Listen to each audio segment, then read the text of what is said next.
प्रिय देशवासियों, नमस्कार। हम सभी ने बीते दिनों में देश का सामर्थ्य और उसका संयम दोनों देखा है। मैं सबसे पहले भारत की पराक्रमी सेनाओं को, सशस्त्र बलों को, हमारी खुफिया एजेंसियों को, हमारे वैज्ञानिकों को, हर भारतवासी की तरफ से सैल्यूट करता हूं। हमारे वीर सैनिकों ने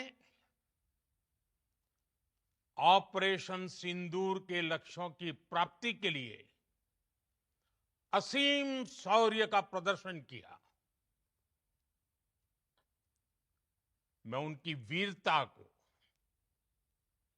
उनके साहस को, उनके पराक्रम को आज समर्पित करता हूं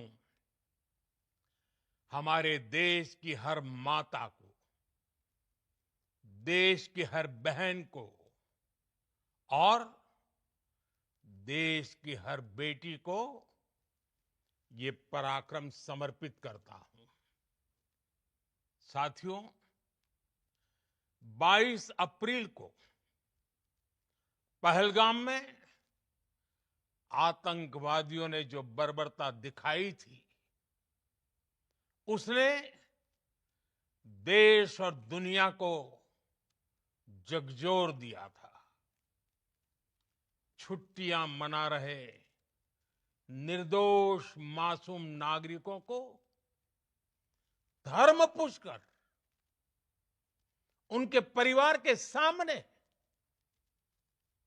उनके बच्चों के सामने बेरहमी से मार डालना, यह आतंक का बहुत विभत्स चेहरा था, क्रूरता थी। ये देश के सद्भाव को तोड़ने की घिनौनी कोशिश भी थी। मेरे लिए व्यक्तिगत रूप से ये पीड़ा बहुत बड़ी थी। इस आतंकी हमले के बाद सारा राष्ट्र, हर नागरिक, हर समाज, हर वर्ग, हर राजनीतिक दल एक स्वर में आतंक के खिलाफ कड़ी कार्रवाई के लिए उठ खड़ा हुआ। हमने आतंकवादियों को मिट्टी में मिलाने के लिए भारत की सेनाओं को पूरी छूट दे दी और आज हर आतंकी, आतंक का हर संगठन जान चुका है कि हमारी बहनों बेटियों के माथे से सिंदूर हटाने का अंजाम क्या होता है। साथियों, ऑपरेशन सिंदूर ये सिर्फ नाम नहीं है, ये देश के कोटि कोटि लोगों की भावनाओं का प्रतिबिंब है। ऑपरेशन सिंदूर न्याय की अखंड प्रतिज्ञा है।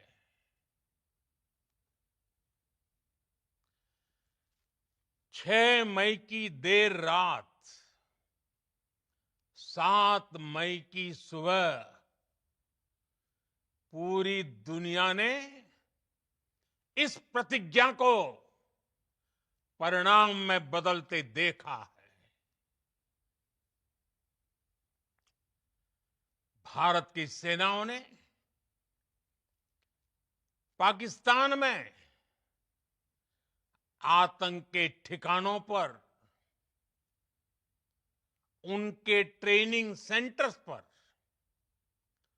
सटीक प्रहार किया। आतंकियों ने सपने में भी नहीं सोचा था कि भारत इतना बड़ा फैसला ले सकता है। लेकिन जब देश एकजुट होता है, नेशन फर्स्ट की भावना से भरा होता है, राष्ट्र सर्वोपरि होता है, तो फौलादी फैसले लिए जाते हैं, परिणाम लाकर दिखाए जाते हैं। जब पाकिस्तान में आतंक के अड्डों पर भारत की मिसाइलों ने हमला बोला,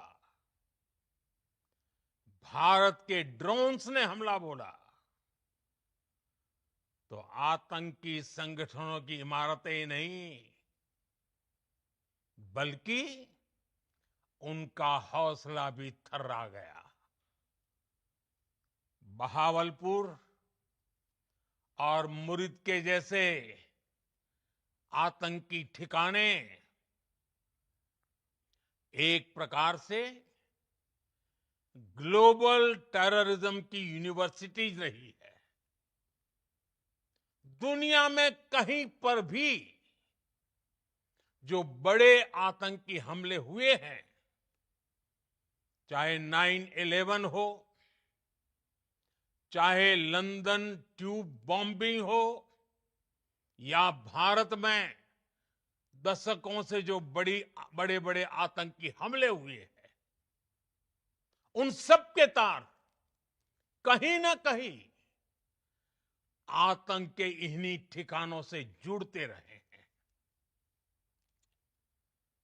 आतंकियों ने हमारी बहनों का सिंदूर उजाड़ा था, इसलिए भारत ने आतंक के ये हेडक्वार्टर्स उजाड़ दिए। भारत के इन हमलों में 100 से अधिक खूंखार आतंकवादियों को मौत के घाट उतारा गया है। आतंक के बहुत सारे आका बीते 2.5-3 दशकों से खुलेआम पाकिस्तान में घूम रहे थे, जो भारत के खिलाफ साजिशें करते थे। उन्हें भारत ने एक झटके में खत्म कर दिया। साथियों, भारत की इस कार्रवाई से पाकिस्तान घोर निराशा में गिर गया था, हताशा में गिर गया था, बौखला गया था। और इसी बौखलाहट में उसने एक और दुस्साहस किया। आतंक पर भारत की कार्रवाई का साथ देने के बजाय पाकिस्तान ने भारत पर ही हमला करना शुरू कर दिया। पाकिस्तान ने हमारे स्कूलों, कॉलेजों को, गुरुद्वारों को, मंदिरों को, सामान्य नागरिकों के घरों को निशाना बनाया। पाकिस्तान ने हमारे सैन्य ठिकानों को निशाना बनाया। लेकिन इसमें भी पाकिस्तान खुद बेनकाब हो गया। दुनिया ने देखा कि कैसे पाकिस्तान के ड्रोन्स, पाकिस्तान की मिसाइलें भारत के सामने तिनके की तरह बिखर गई। भारत के सशक्त एयर डिफेंस सिस्टम ने उन्हें आसमान में ही नष्ट कर दिया। पाकिस्तान की तैयारी सीमा पर वार की थी, लेकिन भारत ने पाकिस्तान के सीने पर वार कर दिया। भारत के ड्रोन्स, भारत की मिसाइलों ने सटीकता के साथ हमला किया। पाकिस्तानी वायुसेना के उन एयरबेस को नुकसान पहुंचाया, जिस पर पाकिस्तान को बहुत घमंड था। भारत ने पहले 3 दिनों में ही पाकिस्तान को इतना तबाह कर दिया जिसका उसे अंदाजा भी नहीं था। इसलिए भारत की आक्रामक कार्रवाई के बाद पाकिस्तान बचने के रास्ते खोजने लगा। पाकिस्तान दुनिया भर में तनाव कम करने के लिए गुहार लगा रहा था और बुरी तरह पीटने के बाद इसी मजबूरी में 10 मई की दोपहर को पाकिस्तानी सेना ने हमारे डीजीएमओ को संपर्क किया। तब तक हम आतंकवाद के इंफ्रास्ट्रक्चर को बड़े पैमाने पर तबाह कर चुके थे। आतंकियों को मौत के घाट उतार दिया गया था। पाकिस्तान के सीने में बसाए गए आतंक के अड्डों को हमने खंडहर बना दिया था। इसलिए जब पाकिस्तान की तरफ से गुहार लगाई गई, पाकिस्तान की तरफ से जब ये कहा गया कि उसकी ओर से आगे कोई आतंकी गतिविधि और सैन्य दुस्साहस नहीं दिखाया जाएगा, तो भारत ने भी उस पर विचार किया। और मैं फिर दोहरा रहा हूं, हमने पाकिस्तान के आतंकी और सैन्य ठिकानों पर अपनी जवाबी कार्रवाई को अभी सिर्फ स्थगित किया है। आने वाले दिनों में हम पाकिस्तान के हर कदम को इस कसौटी पर मापेंगे कि वो क्या रवैया अपनाता है। साथियों, भारत की तीनों सेनाएं,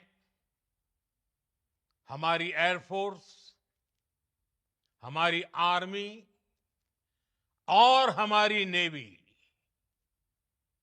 हमारी border security force BSF, Bharat के अर्धसैनिक बल लगातार अलर्ट पर है। सर्जिकल स्ट्राइक और एयर स्ट्राइक के बाद अब ऑपरेशन सिंदूर आतंक के खिलाफ भारत की नीति है। ऑपरेशन सिंदूर ने आतंक के खिलाफ लड़ाई में एक नई लकीर खींच दी है, एक नया पैमाना, न्यू नॉर्मल तय कर दिया है। पहला, भारत पर आतंकी हमला हुआ तो मुंह तोड़ जवाब दिया जाएगा। हम अपने तरीके से, अपनी शर्तों पर जवाब देकर रहेंगे। हर उस जगह जाकर कठोर कार्रवाई करेंगे जहां से आतंक की जड़ें निकलती हैं। दूसरा, कोई भी न्यूक्लियर ब्लैकमेल भारत नहीं सहेगा। न्यूक्लियर ब्लैकमेल की आड़ में पनप रहे आतंकी ठिकानों पर भारत सटीक और निर्णायक प्रहार करेगा। तीसरा, हम आतंक की सरपरस्त सरकार और आतंक के आकाओं को अलग अलग नहीं देखेंगे। ऑपरेशन सिंदूर के दौरान दुनिया ने पाकिस्तान का वो घिनौना सच फिर देखा है, जब मारे गए आतंकियों को विदाई देने पाकिस्तानी सेना के बड़े बड़े अफसर उमड़ पड़े। स्टेट स्पॉन्सर्ड टेररिज्म का ये बहुत बड़ा सबूत है। हम भारत और अपने नागरिकों को किसी भी खतरे से बचाने के लिए लगातार निर्णायक कदम उठाते रहेंगे। साथियों, युद्ध के मैदान पर हमने हर बार पाकिस्तान को धूल चटाई है और इस बार ऑपरेशन सिंदूर ने नया आयाम जोड़ा है। हमने रेगिस्तानों और पहाड़ों में अपनी क्षमता का शानदार प्रदर्शन किया और साथ ही न्यू एज वॉरफेयर में भी अपनी श्रेष्ठता सिद्ध की।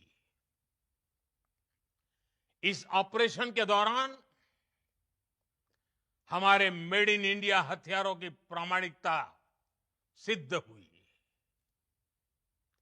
आज दुनिया देख रही है 21वीं सदी के वॉरफेयर में made in India defence equipments, इसका समय आ चुका है।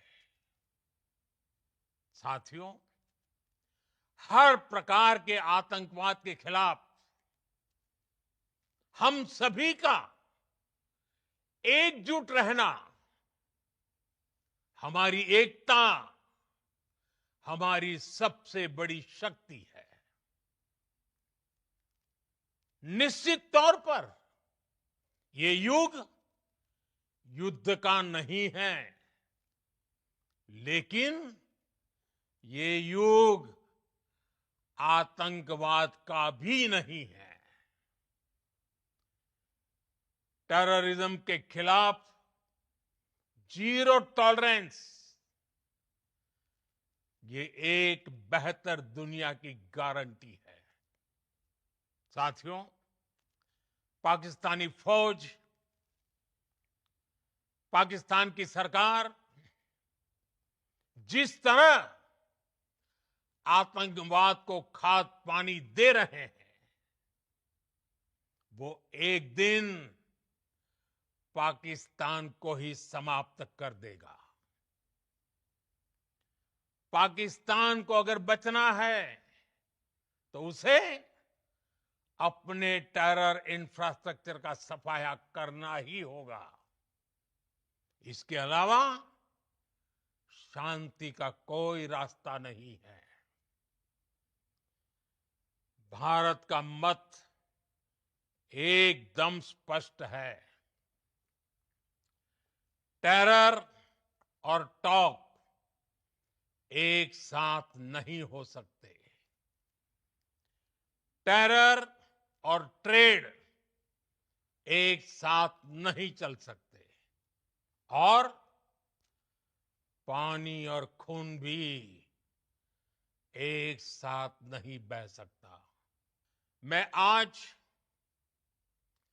विश्व समुदाय को भी कहूंगा, हमारी घोषित नीति रही है अगर पाकिस्तान से बात होगी तो टेररिज्म पर ही होगी। अगर पाकिस्तान से बात होगी तो पाक ऑक्युपाइड कश्मीर पीओके उस पर ही होगी। प्रिय देशवासियों, आज बुद्ध पूर्णिमा है। भगवान बुद्ध ने हमें शांति का रास्ता दिखाया है। शांति का मार्ग भी शक्ति से होकर जाता है। मानवता शांति और समृद्धि की तरफ बढ़े, हर भारतीय शांति से जी सके, विकसित भारत के सपने को पूरा कर सके, इसके लिए भारत का शक्तिशाली होना बहुत जरूरी है। और आवश्यकता पड़ने पर इस शक्ति का इस्तेमाल भी जरूरी है। और पिछले कुछ दिनों में भारत ने यही किया है। मैं एक बार फिर भारत की सेना और सशस्त्र बलों को सैल्यूट करता हूं। हम भारतवासी के हौसले, हर भारतवासी का एकजुटता का शपथ, संकल्प, मैं उसे नमन करता हूं। बहुत बहुत धन्यवाद। भारत माता की जय। भारत माता की जय। भारत माता की जय।